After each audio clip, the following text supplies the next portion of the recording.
നമസ്തേ Suresh sir. നമ്മുടെ Kerala story 2 and beyond കണ്ടായിരുന്നോ? കണ്ടിരുന്നു. ഇവിടെ തിരുവനന്തപുരത്ത് വെച്ചാണോ? തിരുവനന്തപുരത്ത്. ഓക്കെ. എന്താണ് സാറിന് തോന്നിയ സാറിൻ്റെ ഒരു ആസ്വാദകൻ എന്നുള്ള നിലയിൽ എന്താണ് സാറിൻ്റെ അഭിപ്രായത്തെ കുറിച്ച്? ആസ്വാദന ഒന്ന് ഉപരിയായിട്ട് ആ ഒരു ഹോൾ ഇൻസിഡന്റ് എനിക്ക് ഭയങ്കര ഡിസ്കറേജിങ് ആയിരുന്നു. കാരണം ആ ഹോൾ തിയേറ്ററിൽ ഒരു 20 പേരോ 25 പേരോ ഉണ്ടായിരുന്നുള്ളൂ പിന്നെ അത് കാണാനായിട്ട്. അത് ശരിക്കും വളരെ ഹൃദയഭേദകമായിരുന്നു പറയാം. കാരണം ഇങ്ങനെ ഒരു സോഷ്യൽ കോസിനെ കുറിച്ച് ഡിസ്ക്രൈബ് ചെയ്യുന്ന ഒരു സിനിമ വന്നിട്ട് അത് കാണാനായിട്ട് ഇത്രയും പേരെ ഉണ്ടായിരുന്നുള്ളൂ എന്നുള്ളൊരു വളരെ നിരാശാജനകമായ ഒരു കാര്യമാണ്. എന്താണ് അതിനകത്ത് പറയുന്നത് നോക്കാനുള്ള ഒരു ആകാംക്ഷയെങ്കിലും ഉണ്ടാകണ്ടേ? സാധാരണ നമുക്ക് പുറത്ത് അടുത്ത വീട്ടിൽ എന്ത് നടക്കുന്നു നോക്കാനുള്ള ഒരു ആകാംക്ഷയാണ് പൊതുവെ മലയാളികൾക്കുള്ളത്. ഇതിനകത്ത് അതുപോലും ഉണ്ടായില്ല എന്നുള്ളത് നിരാശാജനകമാണ്. അതാണ് എനിക്ക് അനുഭവം എന്ന് പറയുന്നത് അത് കണ്ടപ്പോൾ. ഇത് മാത്രമല്ല, അതിനകത്തൊരു ഈ 3 പെൺകുട്ടികളുടെ കഥയാണല്ലോ പറയുന്നത്. അതിൽ ഒന്നെന്ന് പറയുന്ന ഒരു മലയാളി പെൺകുട്ടിയുടെ കഥയാണ്. അതൊരു റിയൽ സ്റ്റോറി ആയിട്ട് ബന്ധമുണ്ട് എന്നാണ് ആൾക്കാർ പറയുന്നത്. ഒരു മഹാരാജാസ് കോളേജിൽ പഠിച്ച ഒരു അനുജ എന്ന് പറയുന്ന പെൺകുട്ടിയുടെ ആത്മഹത്യയുമായിട്ട് അതിന് ബന്ധമുണ്ട് എന്നാണ് പറയപ്പെടുന്നത്. സാറിന് അതിനെക്കുറിച്ച് എന്തെങ്കിലും പറയാനുണ്ടോ? ഇത് കേരള സ്റ്റോറി 1 എൻ്റെ അഭിപ്രായത്തിൽ ഈ പേര് കേരള സ്റ്റോറി 2 ആൻഡ് ബിയോണ്ടിന് പകരം ബിയോണ്ട് കേരള സ്റ്റോറി ആയിരുന്നു നല്ലതെന്ന് എനിക്ക് തോന്നി. അതെ. കാരണം ഇത് രണ്ടും രണ്ടാണ്. അതെ, അത് ഒരു നല്ല സജഷനാണ്. അതായത് ആദ്യത്തെ കേരള സ്റ്റോറി അന്ന് ഒന്നൊന്നുമില്ലല്ലോ. കേരള സ്റ്റോറി എന്നുള്ള സിനിമയല്ലേ വന്നത്. അപ്പൊ അതിനകത്ത് പറഞ്ഞിരുന്നത് ഈ കൺവേർഷൻ നടത്തുകയും അവരെ ടെററിസ്റ്റ് ആക്ടിവിറ്റിയിലേക്ക് വേണ്ടിയിട്ട് പിന്നെ സിറിയയിലും മറ്റും കൊണ്ടുപോകുന്ന ഒരു കഥ. അത് ഒരു പെൺകുട്ടിയിൽ കൂടെ പറയുന്നു. ഈ പല കുട്ടികളെയും ഈ മസ്തിഷ്ക പ്രഹ്ലാദം നടത്തി കൺവേർഷൻ നടത്തുകയും അവരെ ഇങ്ങനെ മറ്റ് കൺട്രികളിലേക്ക് കൊണ്ടുപോകുന്ന ഒരു കഥ ഒരു പെൺകുട്ടിയുടെ കൂടെ ആണ് അത് നമ്മൾ കാണുന്നത്. അതെ, അത് സ്റ്റോറിയിലൂടെ റിവീൽ ചെയ്യപ്പെടുന്നത്. ഇതിനകത്ത് ശരിക്കും പറഞ്ഞാൽ 3 ഇൻസിഡന്റ് ആണ്. കേരളത്തില്, മധ്യപ്രദേശില്, രാജസ്ഥാനില്, ഈ 3 സ്റ്റേറ്റിൽ നടക്കുന്ന 3 ഇൻസിഡന്റ്. അത് പറയപ്പെടുന്നത് റിയൽ ലൈഫ് സ്റ്റോറിയാണെന്നാണ് പറയപ്പെടുന്നത്. എനിക്ക് അതിനെക്കുറിച്ച് ആധികാരികോട് എനിക്ക് പറയാൻ അറിയില്ല. എന്തായാലും അതാണ് ഞാൻ കേൾക്കുന്നത്. അതില് ഏറ്റവും വലിയ സങ്കടകരമായ കാര്യം കേരളത്തിലെ കുട്ടിയുടെ കാര്യമാണ്. കേരളത്തിലെ കുട്ടിയെ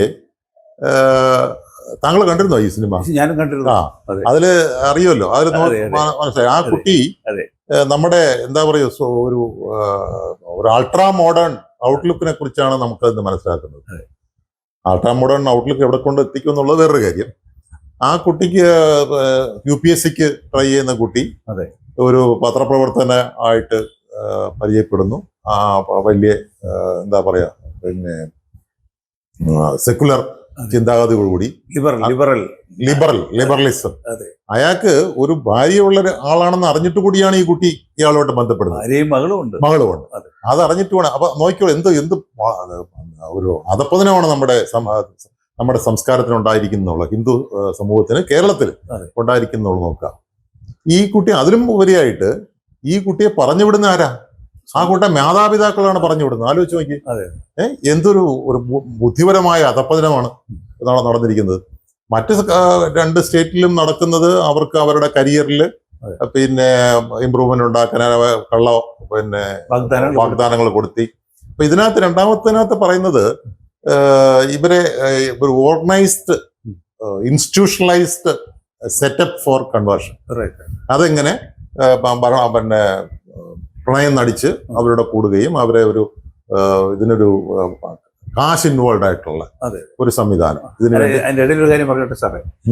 ഈ കേരളത്തിലെ പേരൻസിനെ കുറിച്ച് പറഞ്ഞപ്പോ, പക്ഷെ നമ്മൾ നോർത്ത് ഇന്ത്യയിലെ കാര്യം നോക്കുമ്പോഴത്തേക്ക് അവിടെ പേരൻസ് ഭയങ്കര റെസിസ്റ്റ് ചെയ്യുന്നുണ്ട്. തീർച്ചയായിട്ടും അവര് സ്റ്റോപ്പ് ചെയ്യാൻ നോക്കുന്നു. തീർച്ചയായിട്ടും അതാണ് ഞാൻ പറഞ്ഞത്. കേരളത്തിലാണ് ആ മോളെ കല്യാണം കഴിച്ച് ഒരു ഭാര്യയും കൊച്ചുമുള്ള ഒരാളുടെ കൂടെ ഇറങ്ങിപ്പോന്ന് പറയും വളരെ കൂടായിട്ട് നീ പോകുന്നു പറഞ്ഞു വിടുന്നു. കല്യാണം കഴിക്കാൻ അല്ല വിടുന്നേ, കൂടെ താമസിക്കാൻ. എനിക്ക് അത് കണ്ടിട്ട് എനിക്ക് ഒട്ടും ദഹിക്കില്ല. അല്ല, ഇതുപോലെ സംഭവിച്ച സ്റ്റോറി. അതുപോലെ തന്നെ ഈ ഇവര് മതം മാറി ഇവരുടെ പിന്നെ കൺവേർട്ട് ചെയ്ത് അവരുടെ പീഡനങ്ങളൊക്കെ അനുഭവിക്കുന്ന സമയം, അവർ മരിക്കുന്നതൊക്കെ സമയത്ത് അവിടെ ദുഃഖത്തിന്റെ തീവ്രത മറ്റ് രണ്ട് സംസ്ഥാനങ്ങളിലുള്ള പേരൻസിന് അതിതീവ്രമാണ്. ഇവിടെ ഉള്ളവർ അത്രമേ അതായിട്ട് എനിക്ക് തോന്നിയില്ല. കാരണം അവര് ഇതൊക്കെ ഇതിന്റെ കൂടെ ഉള്ളതാണെന്നുള്ള രീതിയിലാണ്. അതാണ് ഇതൊരു എന്താ പറയാ, ഒരു പെക്യൂലിയർ ഹിന്ദു മലയാളി മൈൻഡ് സെറ്റിനെയാണ് ഈ കാണിക്കുന്നത്. ഇത് നമ്മളെ എവിടെ കൊണ്ട് എത്തിക്കും എന്ന് എനിക്ക് പറയാൻ കഴിയില്ല.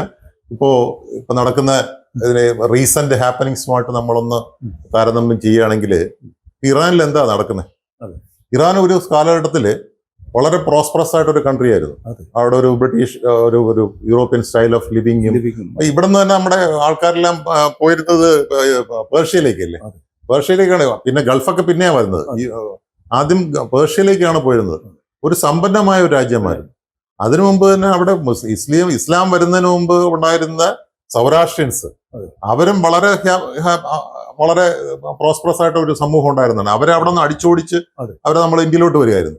അപ്പൊ അത് കഴിഞ്ഞിട്ട് പോയിട്ട് മുസ്ലിം ഇത് വന്നെങ്കിൽ തന്നെയും ആ ഷായുടെ ഭരണകാലം വളരെ സുവർണ കാലഘട്ടമായിരുന്നു. അത് കഴിഞ്ഞിട്ട് ഇയാള് ഹൊമേനി വന്നു കഴിഞ്ഞപ്പോഴത്തേക്ക് ഉണ്ടായ മാറ്റം അതിപ്പോ എവിടെ എത്തി നിൽക്കുന്നു?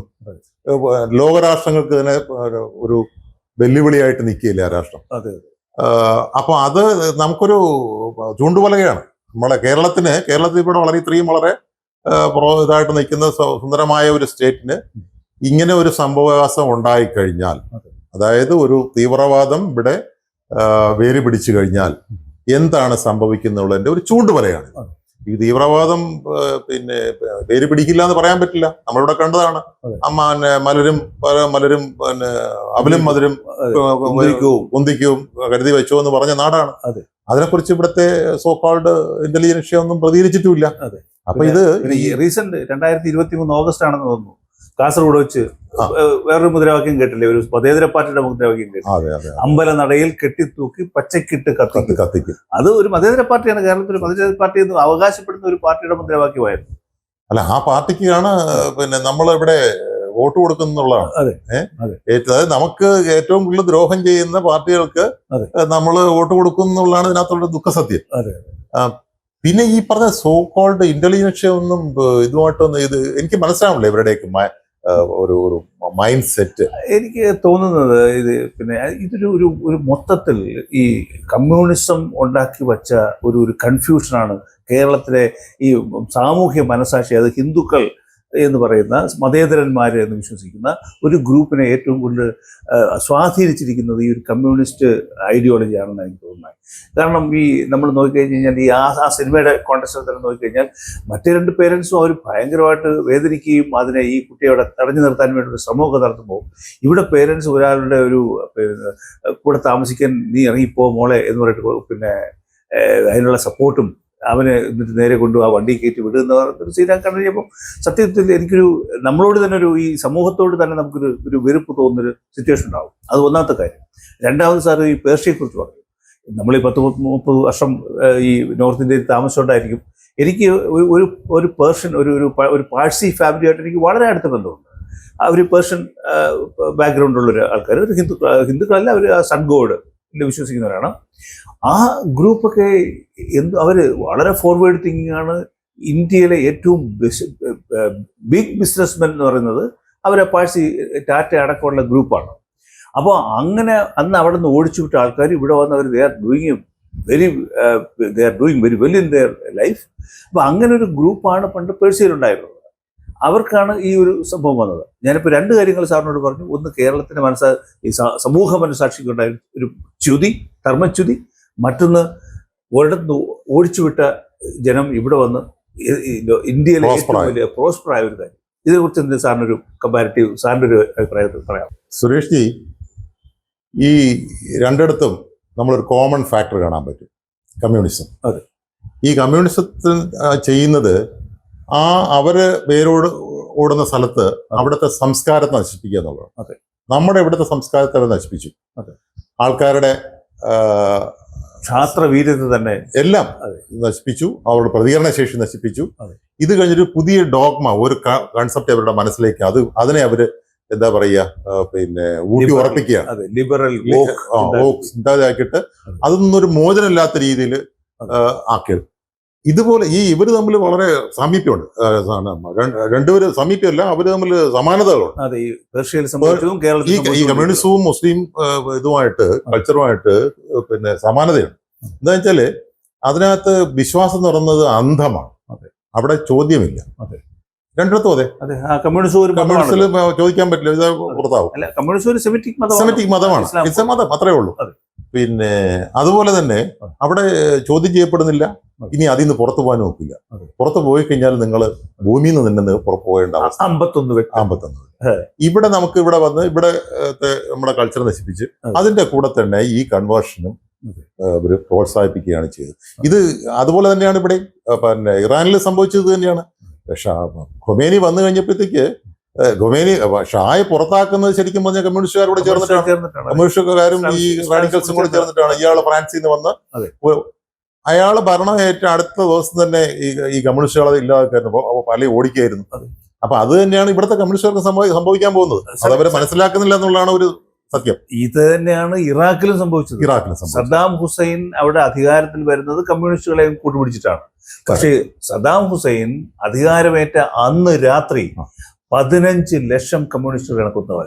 ഈ കുതിരയ്ക്ക് കാലുവയ്ക്കാൻ സ്ഥലം കൊടുക്കുന്ന പോലെയാണ് ഇവർക്ക് നമ്മൾ ഒരു ഫെസിലിറ്റേറ്റ് ചെയ്യുന്നത് ഏത് കാര്യത്തിനായിരുന്നാലും. അപ്പൊ പണ്ടൊക്കെ നമ്മുടെ ഈ ഇവര് പിന്നെ അങ്ങനത്തെ നിന്നൊക്കെ വിളിച്ചിട്ട് പിന്നെ ഈ ഭൂ ഉടമകളിൽ നിന്ന് പിന്നെ അത്യാവശ്യം ഭൂമിയും ഒക്കെ കൈക്കലാക്കി അവരെ തന്നെ തിരിച്ച് നമ്മുടെ പുഴ മുതൽ പുഴ വരെ കണ്ടില്ലേ 1921 ഇതിനെ കുറിച്ച് അവരുടെ ആ ജമ്മിയത്തിന് അയാളുടെ തോക്കുമാഴ്ച അയാളെ കൊല്ലുന്നു. ഇതാണ് സംഭവിക്കാൻ പോകുന്നത്. ഇതിന് ഈ കൺവേർഷനൊക്കെ തടയാനും അല്ലെങ്കിൽ കൺവേർട്ട് ചെയ്തവരെ തിരിച്ചു കൊണ്ടുവരാനായിട്ടുള്ള നമുക്കിവിടെ ഒരു ഇൻസ്റ്റിറ്റ്യൂഷൻ ഉണ്ട്, അറിയോ സുരേഷ്ജിക്ക്? തിരുവനന്തപുരത്ത് ബാലരാമണത്തിനടുത്ത് ആർഷവിദ്യാ സമാജം എന്നിട്ടൊരു ആചാര്യ മനോജി അവിടെ നേതൃത്വത്തില് വളരെ ഇഫക്റ്റീവായിട്ട് നടക്കുന്ന സംഭവമാണ്. അവിടെ ശരിക്കും ഞാൻ അവരുമായിട്ട് അസോസിയേറ്റ് ചെയ്യുന്നത് ഈ കേരള സ്റ്റോറി കണ്ടിട്ട് അതിനെ അവരെ തുടർ അന്വേഷണത്തിൽ അവർക്കത് മനസ്സിലാക്കി ഇതിനകത്ത് ഇതുണ്ടെന്ന്. അപ്പൊ അങ്ങനെ അവിടുത്തെ ഒരു ഇൻഡസ്ട്രിയൽ ഗ്രൂപ്പ് 2-3 ഇൻഡസ്ട്രിയലിസ്റ്റ് ഇവിടെ ഇവരെ കാണാം. അപ്പൊ എൻ്റെ ഒരു സുഹൃത്ത് വഴിയാണ് പരിചയപ്പെടുത്തി, ഞാനും കൂടെയാണ് പോയത്. അപ്പോ അത് കഴിഞ്ഞിട്ടാണ് പിന്നെ അപ്പൊ ഞാനീ പറഞ്ഞു. അപ്പൊ അവിടെ ചെന്നപ്പോഴത്തേക്ക് അവിടെ ഒരു 10-60 കുട്ടികൾ ഇങ്ങനെ ഉണ്ട്. പിന്നെ ഇതിനു വേണ്ടി കൊണ്ടുവന്നിട്ട് അദ്ദേഹം പിന്നെ പറഞ്ഞ് മനസ്സിലാക്കണം. അദ്ദേഹം വേറെ എന്താ പറയാ അത്ഭുതങ്ങളൊന്നും കാണിക്കുന്നില്ല. അദ്ദേഹം ആദ്യം അവർക്ക് ഖുറാൻ പറഞ്ഞു കൊടുക്കും. എന്താണ് ഖുറാൻ എന്ന്. ഖുറാൻ ഇവരൊക്കെ പറഞ്ഞു കൊടുത്തിരിക്കുന്ന ഖുറാനല്ല. ഖുറാൻ എന്നുള്ള കാര്യം അവർക്കറിയില്ലല്ലോ. അവർക്ക് കൺവേർഷന് വേണ്ടിയിട്ടുള്ള കാര്യത്തിന് വേണ്ടിയിട്ടാണ് അവരെ പറഞ്ഞ് മനസ്സിലാക്കിയിരിക്കുന്നത്. അദ്ദേഹം എന്താണ് ഖുറാൻ എന്ന് അവരെ പറഞ്ഞ് സ്പഷ്ടമായിട്ട് അത് അദ്ദേഹത്തിന്റെ ഒരു 2-3 മണിക്കൂറുള്ള ഇവരുമായിട്ട് സംസാരം കഴിയുമ്പോൾ തന്നെ കുട്ടികൾക്ക് മനസ്സിലാവും അബദ്ധം പറ്റിയത്. അത് കഴിഞ്ഞിട്ട് നമ്മുടെ ആർഷ സംസ്കാരം അതാണ് അദ്ദേഹം അവിടെ പഠിപ്പിക്കുന്നത്. അപ്പോ അവിടെ ഞാനൊരു ഫാമിലിയിലുള്ള 3 പെൺകുട്ടികളെ പരിചയപ്പെട്ടു. ഇവര് ഈ ഗൗഡസാരസ ബ്രാഹ്മിൻ പെട്ട കുട്ടികളാണ്. ഗൗഡസാരസ അറിയോ? വളരെ കൺസർവേറ്റീവ് ആയിട്ടുള്ള കൊങ്ങിണികൾ എന്ന് വിളിക്കുക. അതെന്താ വെച്ചാൽ കൊങ്ങിണികൾ എന്ന് വിളിക്കുക. അവര് കൊങ്കൺ കോസ്റ്റ്, അതായത് ഗോവയിലായിരുന്നു അവര്. ഗോവയിലെ ഇൻക്വിസിഷൻ അറിയാമല്ലോ. അത് നടക്കുന്ന കാലത്ത് അവര് പിന്നെ അവരുടെ വിഗ്രഹമായിട്ട് എടുത്തുകൊണ്ട് ഇങ്ങനെ കൊങ്കൺ കോസ്റ്റ് വഴി ഇങ്ങോട്ട് വന്ന് മംഗലാപുരം, ആദ്യം മംഗലാപുരം, പിന്നെ കൊച്ചി. ഇപ്പോഴും കൊച്ചിയാണ് അവരുടെ റിലീജിയസ് എന്താ പറയാ ഹെഡ് ഇരിക്കുന്നത് അവിടെയാണ്. പിന്നെ ആലപ്പുഴ, എനിക്കൊന്ന് കൊല്ലം വരെ അവര് വന്നിട്ടുണ്ട്. അങ്ങനെ വളരെ ഓർത്തഡോക്സ് ആയിട്ടുള്ള ഒരു ഫാമിലിയിലുള്ള 3 കുട്ടികൾ ഇവിടുത്തെ ഫുൾ ടൈം വർക്കേഴ്സ് ആയിട്ട് നിൽക്കുന്നു. ഞാൻ എല്ലാവരും നല്ല ഗ്രാജുവേഷൻ പോസ്റ്റ് ഗ്രാജുവേഷൻ കഴിഞ്ഞ കുട്ടികളാണ്. നല്ല ടാലൻസ് ഉള്ള ഒരു കുട്ടി നല്ലോണം ഡാൻസ് കളിക്കും, ഒരു കുട്ടി നല്ലോണം ഫോട്ടോഗ്രാഫി ചെയ്യും. അപ്പൊ അതിൽ ആ ഒരു കുട്ടിയോട് ഞാൻ ചോദിച്ചു, നിങ്ങൾ ഈ 3 പേരും കൂടെ എങ്ങനെയാണ് ഇങ്ങനെ ഒരു തീരുമാനം എടുക്കാൻ കാര്യം? നിങ്ങളുടെ അച്ഛനും അമ്മയ്ക്കും പിന്നെ വേറെ ആൾക്കാർ അവിടെ ഇല്ലല്ലോ. അപ്പൊ ആ കുട്ടി പറഞ്ഞത് അവരുടെ മിഡിലുള്ള ഒരു കുട്ടിയാണ് ഈ ഇതിലോട്ട് പോകാൻ പോയത്. അതിന്റെ മുട്ടാക്ക് കെട്ടു തുടങ്ങിയപ്പോഴാണ് ഇത് അവിടുത്തെ ആൾക്കാർ ശ്രദ്ധിക്കപ്പെടുകയും അപ്പോ അവരെ ഇവിടെ കൊണ്ടുവരുന്നവരുള്ള കാലഘട്ടത്തില് അവരുടെ പേരൻസ് അനുഭവിച്ച ദുഃഖം പറഞ്ഞറിയിക്കാൻ ഒക്കില്ല. അപ്പൊ ഞങ്ങൾ തീരുമാനിച്ചു ഇനി ഈ ഒരു ദുഃഖം കേരളത്തിലെ വേറൊരു പിന്നെ മാതാപിതാക്കൾക്ക് ഉണ്ടാകരുത്, അതിനുവേണ്ടി പ്രവർത്തിക്കണം എന്നുള്ള ഒരു എർജിന്റെ പേരിലാണ് അവരവിടെ ഫുൾ ടൈമേഴ്സാണ്. അപ്പൊ അങ്ങനെ ഒരു സംവിധാനം നമുക്കുണ്ട്. അത് ശരിക്കും പറഞ്ഞാൽ എന്തുകൊണ്ടോ അത് ആൾക്കാരുടെ ഇടയിൽ എത്തുന്നില്ല ഇങ്ങനെയൊരു ആക്ടിവിറ്റി ഉള്ളത്. അത് എനിക്ക് തോന്നുന്നത് നമ്മുടെ ഹിന്ദു സമൂഹങ്ങളൊക്കെ ഏറ്റെടുക്കേണ്ട ഒരു കാര്യമാണെന്നാണ് എനിക്ക് തോന്നുന്നത്. സാറ് പറഞ്ഞപ്പോഴാണ് ഞാൻ ഒരു കാര്യം ഓർത്തത്. ഞാൻ രാവിലെ നടക്കാൻ പോകാറുണ്ട്. അപ്പോൾ നടക്കാൻ പോയ കൂട്ടത്തിൽ നമ്മുടെ ഒരു സുഹൃത്തിനെ കണ്ടപ്പോൾ ഞാൻ ഇന്നലെ കേരള സ്റ്റോറി കണ്ടിരുന്നു എന്ന് പറഞ്ഞു. അപ്പോൾ അദ്ദേഹം ഇമ്മീഡിയറ്റ് ആയിട്ട് എന്നോട് പറഞ്ഞൊരു ചോദ്യം, ഒരു കാര്യം എന്ന് പറഞ്ഞു കഴിഞ്ഞാൽ, കേരളത്തിൽ ആ കൂടി 10 പേരെ ആ സിനിമ കണ്ടേ, അതിലൊന്ന് സാറാണല്ലേ. എനിക്കത് കേട്ടപ്പോൾ വളരെ ദുഃഖം തോന്നി. കാരണം ഈ കേരളത്തിലെ മലയാളികൾ ആവിഷ്കാര സ്വാതന്ത്ര്യത്തെക്കുറിച്ച് വാനോളം പ്രസംഗിക്കുകയും ഒരു സിനിമ വരുമ്പോൾ അത് കാണാതെ മാറി നിൽക്കുകയും ചെയ്യുന്ന ഒരു പ്രവണത, അതായത് നമ്മുടെ ഐഡന്റിറ്റി ക്രൈസിസ് അനുഭവിക്കുന്നവരാണോ കേരളത്തിലെ മലയാളി ഹിന്ദുക്കൾ എന്നൊരു തോന്നൽ എനിക്കുണ്ടായി. ഈ സ്വത്വബോധം ഇവർക്ക് എവിടെ വെച്ചാണ് നഷ്ടപ്പെട്ടത്? എന്താണ് സാറിന് അതിനെക്കുറിച്ച് പറയാനുള്ളത്? ഈ ആർട്ടിക്കിൾ 19(1)A പ്രകാരമുള്ള സ്വാതന്ത്ര്യമുള്ള രാജ്യമാണ്. അതെ. അവിടെ അവർക്ക് ആവശ്യമുള്ള ആവിഷ്കാര സ്വാതന്ത്ര്യമൊക്കെ ആകാം. അതെ. മറ്റ് ചിന്താഗതികളൊന്നും പാടില്ല. ഇപ്പോൾ കണ്ടില്ല എന്നുള്ളത് പോട്ടെ, ആൾക്കാർ കാണാൻ പോയില്ല എന്നുള്ളത് ഒരു ദുഃഖസത്യമായി നിൽക്കുന്നു. അതോടൊപ്പം തന്നെ പോയവരെ തിയേറ്ററിൽ നിന്ന് പിന്നെ അടിച്ചോടിച്ച ഇൻസിഡൻസ് ഉണ്ടായിട്ടുണ്ട്. തിയേറ്റർ കൊടുക്കാൻ വിസമ്മതിച്ച് കൊടുക്കരുതെന്ന് പറഞ്ഞ് ഇൻഫ്ലുവൻസ് ചെയ്ത സ്ഥലങ്ങളുണ്ട്. അപ്പൊ ഇതൊക്കെയാണ് ഇതെന്ത് സംഭവിക്കും, ഇതെന്താണ് ഈ ഇതിനകത്ത് പറയുന്നത്, മെസ്സേജ് എന്താണെന്ന് കേട്ടാലല്ലേ അവർക്ക് അറിയാൻ പറ്റുള്ളൂ ഇതെന്താ അതിനകത്ത് പറയുന്നുള്ളത്. അപ്പൊ കാണാതെ തന്നെ ഇരിക്കുക എന്ന് പറഞ്ഞാൽ അവിടെയാണ് ഹിപ്പോക്രസി. അതെ. അത് പിന്നെ പക്ഷേ ഇതിനകത്ത് ഈ സിനിമയ്ക്ക് കഴിഞ്ഞ സിനിമ ഏകദേശം 302 കോടിയോളം രൂപ കളക്ട് ചെയ്ത ഒരു സിനിമയാണ് ഈ കേരള സ്റ്റോറി. അത് ഇന്ത്യയിലും ലോകത്തോ ആകമാനമായിട്ട്. പക്ഷെ ഇപ്പോ ഇപ്രാവശ്യത്തിന് ഈ സിനിമയ്ക്ക് ഏകദേശം 10 ദിവസം ആദ്യത്തെ ഒരാഴ്ചക്കുള്ളിൽ 30 കോടിയോ എങ്ങനെയോ ആയുള്ളൂ എന്നാണ് ഞാൻ കേട്ടത്. അപ്പൊ അതിന്ന് പിന്നെ നമ്മുടെ കേരളത്തിലല്ലേ ഇത് കാണേണ്ടത് ശരിക്കും. കേരളത്തെ കുറിച്ച് ഒരു സ്റ്റോറി പറയുമ്പോൾ അത് എന്താണെന്നുള്ള കാണാനുള്ള ഒരു കാണുക, അതിനുള്ളൊരു സന്മനസ്സിന് അവിടെയാണ് നമ്മുടെ പിന്നെ എന്താ പറയുക, നമ്മുടെയൊക്കെ മസ്തിഷ്കം പിന്നെ നഷ്ടപ്പെട്ടിരിക്കുന്നു. നമുക്ക് നമ്മുടെ സത്വം നഷ്ടപ്പെട്ടിരിക്കുന്നു.